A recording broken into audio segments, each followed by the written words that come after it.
It's time to start a series covering the signs and symbols used by the secret societies of Hollywood and Motown. They toss them all up with such a frequency, and I'm sorry that I can't expound on all of their meanings in a great amount of depth because, well, I'm not one of them. I've had to deduce what all they're doing by noting the patterns and doing some research. Let's begin the series with the sign of Osiris Risen that is familiar both to Freemasonry and to Aleister Crowley's Masonic offshoot Ordo Templi Orientis. If it reminds you of Egyptian pharaohs and repos, good on you for drawing that connection. These occultists are obsessed with the Egyptian religion and deities, the foundation upon which was magic, which Crowley, of course, spelled with a K at the end.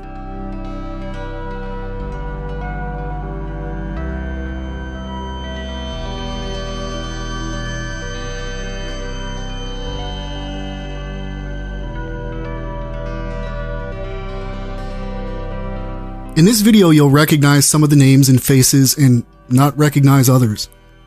Which is the point, really.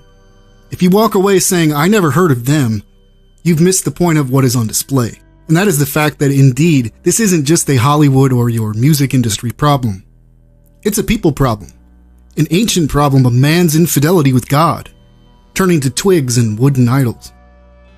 Are they rewarded?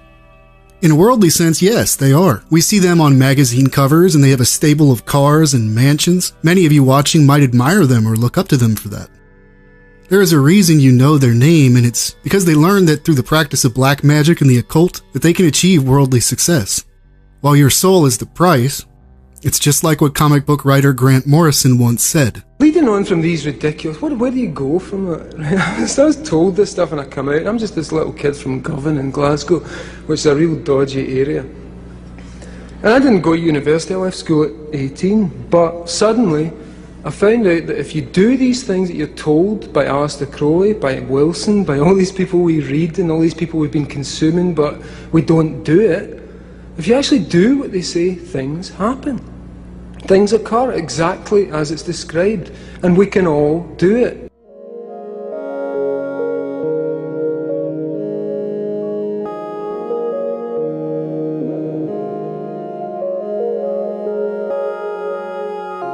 I always get some occultists who will leave a comment thanking me for letting people know this stuff is real, trying to allude to how it's promotional in nature.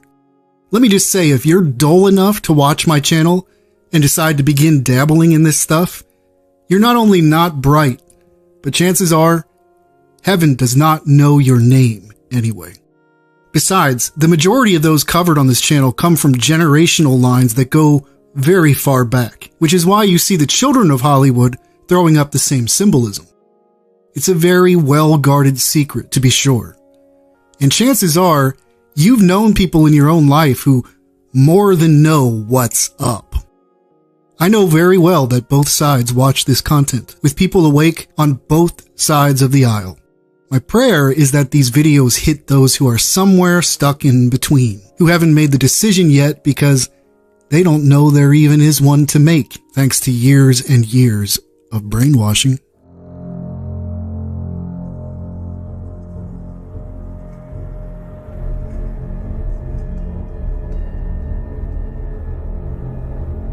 Osiris, better known as the devil, is the god of Egyptian resurrection.